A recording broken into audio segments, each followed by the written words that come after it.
तो मेरे साथ हैं परम आदरणीय वाईपी गिरी जी। किसी परिचय के मुहताज नहीं हैं, पटना हाई कोर्ट के वरिष्ठ अधिवक्ता हैं और एक अलग पहचान भी है कि बिहार के जो भी बड़े नेता रहे हैं, लालू यादव हों, नीतीश कुमार, रामविलास पासवान, सुशील मोदी, सबसे इनके अच्छे संबंध रहे हैं, सबकी मदद करते रहे हैं, सबके लिए सबका मुकदमा भी लड़ते रहे हैं, लेकिन कभी राजनीति की रुख नहीं किया, राजनीति की तरफ गए नहीं, किसी दल को ज्वाइन नहीं किया। लेकिन 75 साल की उम्र में गिरी जी ने जन सुराज को अपना लिया है, जन सुराज से जुड़ गए हैं। पहला सवाल तो यही बनता है कि गिरी जी, आपको तो हर पार्टी का बड़ा नेता इतना आदर और सम्मान करता था। मुझे जहाँ तक पता है आपको हमेशा ऑफर भी था कि आप दल में आइए, लेकिन आप कभी किसी दल से नहीं जुड़े। 75 साल की उम्र में आपने क्यों सोचा कि जन सुराज से जुड़ना चाहिए? प्रश्न आपका बिल्कुल रेलेवेंट है। हमें तो हर दल में के लोगों से परिचय था, दोस्ती भी कह सकते हैं। नीतीश जी कह लीजिए, लालू जी तो हमारे साथ 5-7 साल कॉलेज में पढ़े हैं। सुशील मोदी हमारे व्यक्तिगत मित्र थे। मुझे कभी दलगत राजनीति में जाने की इच्छा नहीं हुई, सोचा भी नहीं था। लेकिन मैं इधर 20-30 वर्षों से 35-40 वर्ष समझ लीजिए, एक बात मुझे बड़ा खटकता था कि बिहार धीरे धीरे क्यों पिछड़ रहा है। 1990 या उसके पहले 1986 से ही बिहार निचले पैदान पर सबसे नीचे है और ऐसा ही रहा। लालू जी जब रहे या उसके पहले जगन्नाथ जी रहे तो पीछे ही रहा। नीतीश जी भी आए, उन्होंने भी 2-4-5-10 वर्ष अच्छा चलाया, लेकिन स्थान वही नीचे का नीचे ही रह गया। अपनी बिहार की गति धीमे धीमे बढ़ती रही। बगल के प्रदेश ओडिशा नीचे से बहुत ऊपर चला गया, सभी आगे चले गए। हम लोग स्वतंत्रता के बाद 60वें स्थान पर हमारा विकास दर, हम लोग विकास के स्थान पर बिहार भारत के अन्य राज्यों की तुलना में थे। लेकिन अब 28वें सीढ़ी पर है। 28 राज्य है फुल फ्लेजेड, 27 हमसे आगे है। मुझे ये आशा थी, मैं सोच रहा था कि कब बार अब हमारे बच्चे सब बड़े हो गए हैं, सब वेल प्लेस्ड हैं, सेटल्ड हैं। मुझे बिहार के बारे में बार बार अफसोस होता था। बाहर जाने पर लोग बड़ा हेय दृष्टि से देखता था। जहाँ जाइए तो मिनियल काम, ये मजदूर का काम, देश के किसी कोने में, चाहे दुबई हम गए वहाँ भी देखे, जो मिनियल क्लास है, जो लेबर क्लास है, ये बिहार का ही। और ख़ासकर जहाँ से हम आते हैं, गोपालगंज, सिवान, छपरा, वहाँ के विशेष रूप से हमारा जो सारण डिवीज़न है, वहाँ तो पलायन सबसे ज़्यादा है। बहुत अफसोस होता था, सोच रहे थे क्या किया जाए, कैसे बिहार का उद्धार होगा।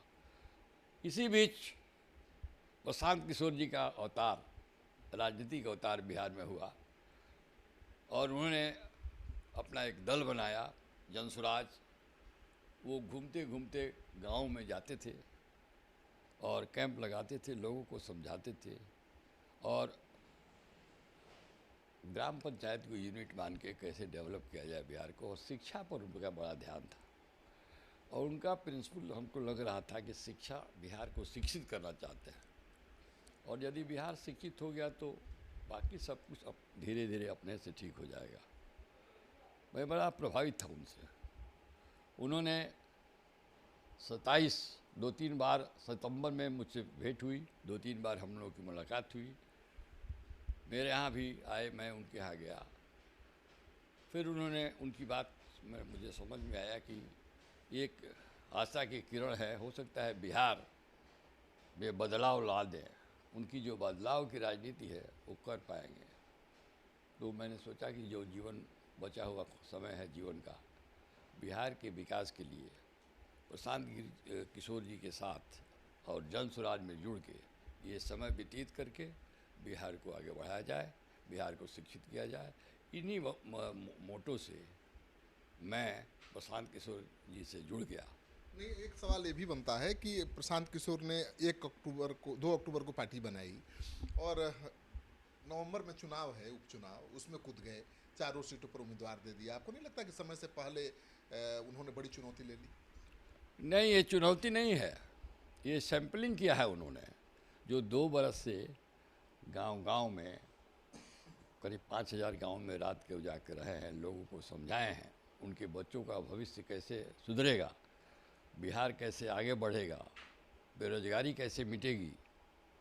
और ये पलायन जो हो रहा है, जो पढ़े लिखे लोग हैं वो भी बाहर चले जाते हैं क्योंकि उनको बिहार में नौकरी नहीं है।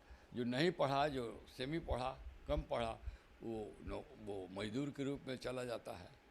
तो ये सब बात का जो उनका प्रचार और प्रसार गांव-गांव में किए, तो हमने तो बड़ा झुकाव लोगों का हुआ उनके तरफ। बड़े लोग झुक गए।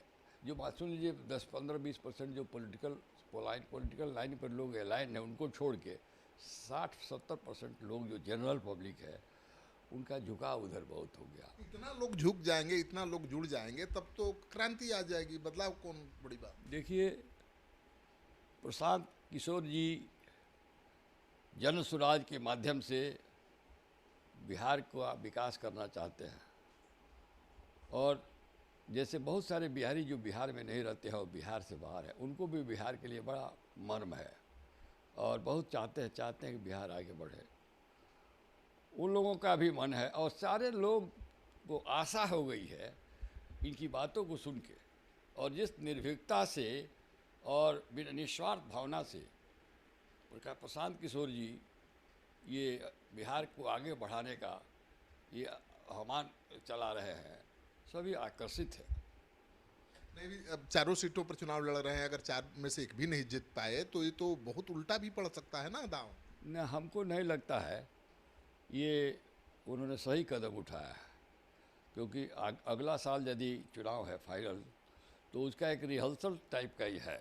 रिहर्सल करने में कोई हर्जा नहीं है। और चुनाव आप कह रहे हैं, हमको तो नहीं लग रहा है कि चुनाव वो हारने जा रहे हैं।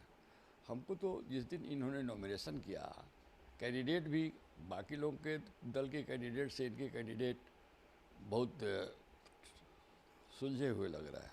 बहुत ही सामाजिक उनकी मान्यता है लोगों में। जैसे 4 सीट है, तो जातीय समीकरण या सामाजिक समीकरण को देखिए तो एक इन्होंने सीट दिया महिला को, एक सीट दिया पिछड़े को। पिछड़ों का भी बहुत आशा इनसे है। हम लोग भी पिछड़े समाज से आते हैं, हम लोग भी इनसे बहुत आशान्वित हैं। और एक इन्होंने दिया मुस्लिम को, 4 में एक मुस्लिम को दिया, एक शेड्यूल कास्ट को दिया। तो कैसा बैलेंस करके, और चारों कैंडिडेट जो इनके मिले हैं वो सामाजिक कार्यकर्ता हैं और न किसी के बाप दादे कोई नेता के बेटा है, न बेटी है, न परिवार के हैं। तो जो परिवारवाद को भी तोड़ना पड़ेगा स्वच्छ राजनीति के लिए, उसका भी काम इन्होंने किया है। सामाजिक समीकरण भी इनका ठीक है और काबिल उम्मीदवार इन्होंने दिया है। जाति से ऊपर उठकर राजनीति करने की बात करते हैं और जातीय समीकरण का इतना ध्यान रखा है, एक दलित, एक पिछड़ा, एक अल्पसंख्यक। आपको नहीं लगता है कि तो सोशल इंजीनियरिंग कर रहे हैं? नहीं, सोशल ये काबिल लोगों को दे रहे हैं। सोशल समीकरण आप कह सकते हैं, लेकिन उसके में भी उस समाज से भी, जिस समाज के लोगों को इन्होंने टिकट दिया है, अच्छे लोगों को चुना है, काबिल लोगों को दिया है। काबिल किसी भी समाज का हो, किसी भी जात का हो, किसी भी धर्म का हो, तो उसको स्थान मिलना चाहिए। कितनी सीटें जीतने की उम्मीद है? अभी तक जो हमारा, देखिए बता देते हैं, प्रशांत किशोर जी और दूसरों में ये कहीं भाजपा प्रशांत जी से लड़ रहा है, कहीं जेडीयू लड़ रहा है, कहीं हम लड़ रहा है, कहीं राष्ट्रीय जनता दल लड़ रहा है, ये हर जगह है, बाकी लोग इनसे लड़ रहे हैं। और प्रशांत जी ने जिस दिन नॉमिनेशन कराया, जो जन सैलाब उबड़ा, तो हमारे हिसाब से तो लगता है कि नॉमिनेशन के दिन ही 25-30 हज़ार, 40 हज़ार, 35 हज़ार वोट जन स्वराज के लिए लगा कि सुरक्षित हो गया है, बेस वोट हो गया है। अब उसके ऊपर कैंडिडेट का अपना काम, वोट, इमेज, संबंध, जन स्वराजी लोग पहुँचे हैं, जो प्रचार प्रसार प्रशांत किशोर जी स्वयं प्रचार कर रहे हैं। हम लोग का भी कनेक्शन चारों तरफ है। जैसे मेरा ही 52 साल का प्रैक्टिस है, हर प्रखंड में, हर ग्राम पंचायत में हमारे कोई ना कोई मौकिल, क्लाइंट्स, पहचान के लोग, backward community as a whole, चाहे वो एक्सट्रीमली बैकवर्ड हो। अक़लियत, मुसलमान लोगों को एक विकल्प मिल गया है। मुसलमान इन ए मास, बैकवर्ड, एक्सट्रीमली बैकवर्ड, हमारे गोस्वामी समाज के लोग, ये सभी पीछे जुट गए हैं। हमारे वकील भाई, वकीलों के लिए और न्यायपालिका के सुधार के लिए, मजबूती के लिए, रूल ऑफ लॉ एस्टेब्लिश करने के लिए प्रशांत जी का विशेष विचार है और हम लोग करेंगे इसको। मुझे जनसुराज में उन्होंने लाया है, मैं उनका लीगल फेस हूँ। जो न्यायपालिका, वकीलों का जो विकास करना है, यदि उनका विकास करना बिहार के विकास के लिए बहुत ज़रूरी है, और जुडिशरी को भी हम लोग मजबूत करना चाहते हैं। बिना जुडिशरी के मजबूत हुए ये रूल ऑफ लॉ बिहार में इस्टेब्लिश नहीं होगा, और रूल लॉ इस्टेब्लिश नहीं होगा तो शांति व्यवस्था कायम नहीं होगी। शांति व्यवस्था कायम नहीं होगी तो शिक्षा का विकास नहीं हो पाएगा, सामाजिक अस्थिरता नहीं हो पाएगी। नीतीश कुमार से बेहतर सीएम साबित होंगे प्रशांत किशोर? नीतीश जी से बेहतर तो आपको मान के चलना ही पड़ेगा कि नीतीश जी के लाख कोशिश के बावजूद भी नीतीश जी बिहार को अंतिम सीढ़ी से एक सीढ़ी भी ऊपर नहीं ले जा सके। और नीतीश जी काबिलियत का करीब करीब अब ऑप्टिमम हो गया है। किसी भी आदमी के एबिलिटी का एक अंत होता है, एबिलिटी का उनका परम का अपने एपेक्स पर चले गए हैं, अब डिक्लाइन ही है।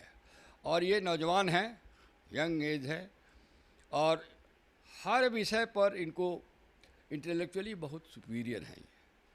तो हम समझते हैं कि श्री बाबू के बाद यदि कोई बढ़िया मुख्यमंत्री बिहार में होगा, सबसे काबिल कर्पूरी जी से प्रभावित हैं। कर्पूरी जी के फिलॉसफी को मानते हैं, जयप्रकाश नारायण की भी फिलॉसफी को मानते हैं, महात्मा गांधी के सिद्धांतों को तो आगे ही बढ़ा रहे हैं। अब इनका देखिए न्यायपालिका के बारे में प्रति क्या विचार है कि ग्राम पंचायत जो इलेक्टेड जुडिशरी जिसको कहते हैं, ग्राम पंचायत और ग्राम कचहरी, उसको ये मजबूत एम्पावर्ड करना हम लोग चाहते हैं। प्रशांत जी का भी विचार है कि क्यों नहीं हम लोग ग्रास रूट्स में ही ग्राम कचहरी को इतना मजबूत कर दें कि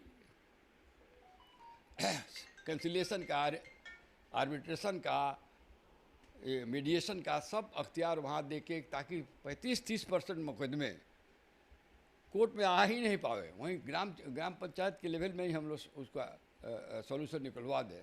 यदि ऐसा निकल जाता है तो न्यायालय पर बोझ कम होगा। अब न्यायालय की स्थिति भी चरमरा गई है। पहला तो न्यायालय का एक अभिन्न अंग है वकालत। वकील भाइयों की स्थिति ठीक नहीं है। उनको कोई सरकार के तरफ से कोई न मदद है, न उनके उत्थान के लिए कोई, चाहे वो केंद्र सरकार हो चाहे राज्य सरकार हो। और वकीलों ने भारत में स्वतंत्रता लाया, लेकिन स्वतंत्र हो जाने के बाद सबसे ज़्यादा यदि सरकारों ने किसी कम्युनिटी को निगलेक्ट किया है, किसी क्लास को नेगलेक्ट किया है, तो वकीलों को नेगलेक्ट किया है। उनको बैठने की जगह नहीं। आप जाइए डिस्ट्रिक्ट हेडक्वार्टर में, पेड़ के नीचे शेड बना के किसी तरह बैठ के काम कर रहे हैं, तो इस ऐसे काम में कितना न्याय दिला पाएंगे वो। इसलिए जन स्वराज के मार्फत से वकीलों का standard of living, manner of living और उनके लिए हम लोग व्यवस्था करेंगे। जो यंग लॉयर हैं उसके लिए स्टाइपेंड देंगे। आप कहने जा रहे थे कि श्री कृष्ण बाबू के बाद पहली बार बिहार को कोई काबिल मुख्यमंत्री प्रशांत किशोर के रूप में मिले। ऐसी आशा है कि श्री बाबू से भी आगे प्रशांत किशोर जी, जो उनका नॉलेज है, जो विज़न है, जिस तरह से वो देखते हैं, और आज के परिवेश में हम समझते हैं कि प्रशांत किशोर जी की सरकार, और वो यदि मुख्यमंत्री बनते हैं, और नहीं भी बने मुख्यमंत्री, कोई दूसरा भी उनके दल से बनता है, तो सरकार तो उन्हीं के पद चिन्हों पर, उन्हीं के बताए हुए रास्ते पर चलेगी। तो उनका जो रास्ता है बहुत बढ़िया रास्ता है, विकास के तरफ है और लोगों के वेलफेयर की तरफ है, पब्लिक की तरफ है, बच्चों के भविष्य की तरफ है, बिहार के भविष्य के प्रति है। और इससे देश के प्रति, यदि बिहार मजबूत, परिवार मजबूत होता है तो प्रदेश मजबूत होगा, प्रदेश मजबूत होगा तो देश मजबूत होगा। तो आप सुन रहे थे गिरीश जी को, कितनी उम्मीद पाले हुए हैं प्रशांत किशोर से। इनका कहना है कि प्रशांत किशोर एक ऐसे नेता साबित होंगे जो बिहार को आगे ले जा सकेंगे, बिहार के विकास को एक मुकाम तक पहुंचा पाएंगे।